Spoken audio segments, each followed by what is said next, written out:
I'm absolutely delighted to be on the shortlist.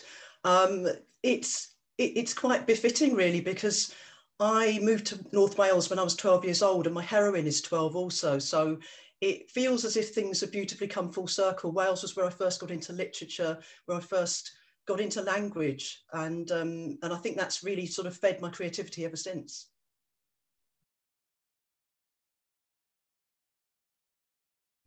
Well, I'm a British-born Nigerian. I'm into sci-fi and Northern Soul and really into athletics. And I've published 4 books of poetry. The 4th one was a retelling of Chaucer's Canterbury Tales, Telling Tales. And I've recently published 2 books of the Leap Cycle series for children, which are The Infinite and The Time Thief. It's a time travel adventure series.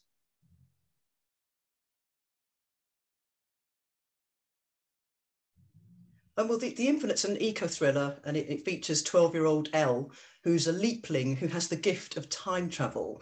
And she ends up going on, well, she receives a mysterious message, and she ends up going on a school trip to the year 2048 with her best friend, Big Ben, to solve the mystery of the strange message, but also to save the world. And it was inspired by a number of things, but the most, one of the strongest inspirations was actually autism. My older son is autistic, and I started to read about autistic girls. I became very interested in the fact that they're less likely to be diagnosed and so on. So I thought it was quite important to represent the voice of a young autistic girl. And but also on top of that, I was very interested in neurodiversity in general. So there's a character, a very key character with ADHD, and there's another character with dyslexia, and so on. I wanted to sort of celebrate the talents of neurodivergent people, and but on top of that as well, I wanted to enable kids to just have a glimpse of the future. The year 2048. So imagine what it might be like, and then start to think about what we might do in the present to make sure that that future is as wonderful as it can be.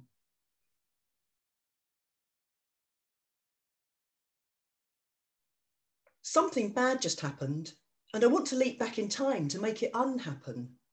But you're not supposed to solo leap till you're 3 leap, which is 12 years old for annuals.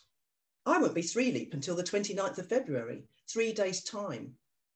I just ran out of double geography, and now I'm in the corridor. I'm tongue-tied, and my face is burning red with humiliation, and I can still hear Mr. Carter's old creaky voice in my memory. Elle, where are you going? I check my watch. 15:01, Wednesday the 26th of February. I close my eyes to block out the muffled shouts from the classroom, the yellow walls of the corridor, the smell of sweat, and all the bad thoughts colliding in my head about the bad thing that happened and getting into trouble for running out of a lesson. I'm thinking about leaping back in time so the bad thing won't happen. I don't mean to leap. That would be wrong.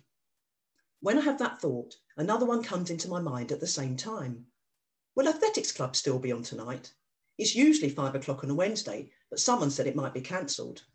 I imagine doing running round the track to keep myself calm, and it feels like it's actually happening. My body goes fizzy, charged up like a battery. Something very strange is happening to me. My body isn't any bigger, but it's much stronger. I'm no longer Elle. I'm Elle to the power of 3. My head begins to spin so fast, I stop thinking about running. I try to think about nothing at all, but I've never felt so happy, like I could take on the whole world. I clasp my hands tight. Everything goes dark. I hear a door open. Classroom chatter pours out like a tidal wave. I open my eyes. Things slowly come into focus like my eyes are a camera. I'm sitting on the grass by the school track next to the long jump pit. My watch says 1700. My mouth is a capital O. I just leapt 1 hour, 59 minutes into the future.